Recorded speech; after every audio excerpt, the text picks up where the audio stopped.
बिहार में घोटाले तो कई हुए, लेकिन जिस घोटाले के बारे में मैं बताने जा रहा हूं वो कुछ अलग किस्म का है। ये घोटाला सरकारी नौकरी में एक से अधिक विभाग में काम करने का घोटाला है। नमस्कार, बिहार तक में आपका स्वागत है।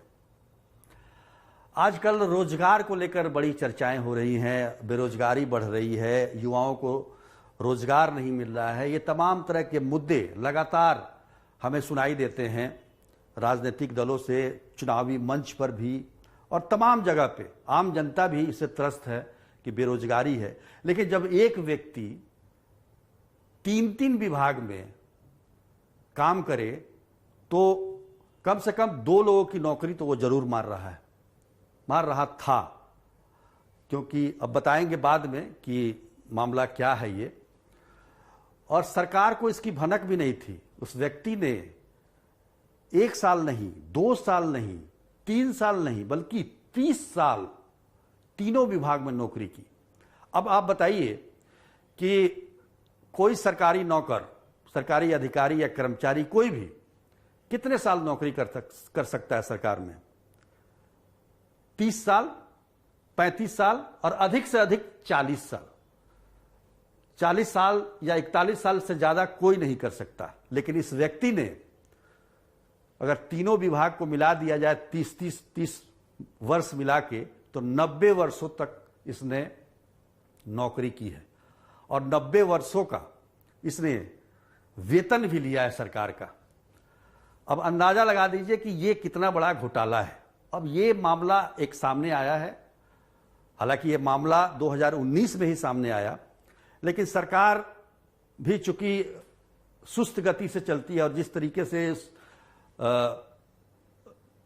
इंजीनियर ने, हम इंजीनियर की बात कर रहे हैं, ये इंजीनियर साहब थे जिन्होंने 90 साल नौकरी की और जिनका नाम है सुरेश राम। इनके बारे में पता तो 2019 में ही चल गया था, लेकिन अभी तक कार्रवाई के नाम पर कुछ नहीं हुआ है। सरकार अब इनसे जो भी वेतन इन्होंने लिया है उसको वसूलने की तैयारी कर रही है और इन पर मुकदमा चलाने की भी तैयारी हो रही है। दरअसल जब सरकार में 2019 में कॉम्प्रिहेंसिव फाइनेंशियल मैनेजमेंट सिस्टम लागू किया और सारे कर्मचारी, अधिकारी, सबका डाटा जब एक साथ आया, तब पता चला कि सुरेश राम नाम के इस इंजीनियर ने 3 जगह से वेतन उठाया है और 30 सालों तक उठाया है। एक 2 साल नहीं, 30 सालों तक। तो अब सरकार के संज्ञान में जब ये बात आई तो 2019 में उन्हें सस्पेंड कर दिया गया और पूछताछ के लिए जब बुलाया जाता रहा तो वो फरार हो गए।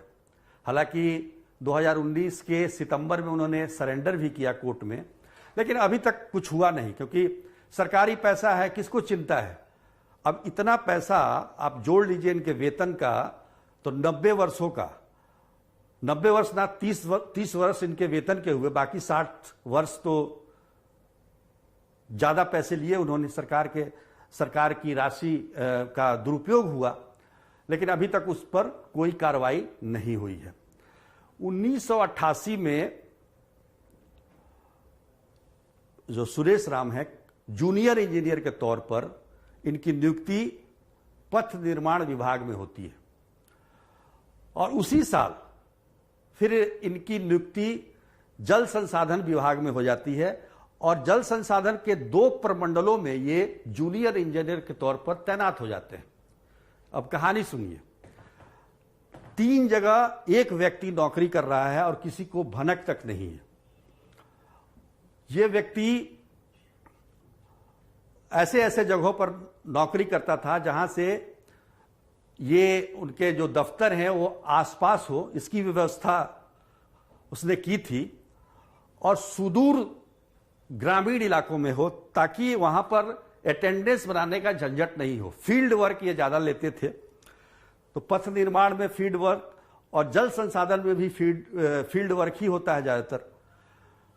तो एक जगह सुबह में एक दफ्तर में, तो दोपहर बाद दूसरे दफ्तर में, और तीसरे दफ्तर में जाने के लिए वो एक दिन अल्टरनेट करके जाते थे, कोई पूछने वाला नहीं था। अब इसी से अंदाजा लगा लीजिए कि सरकार का सिस्टम किस तरह से चल रहा है। 1988 से लेकर 2019 तक ये किसी को पता नहीं था। और इस दौरान इंजीनियर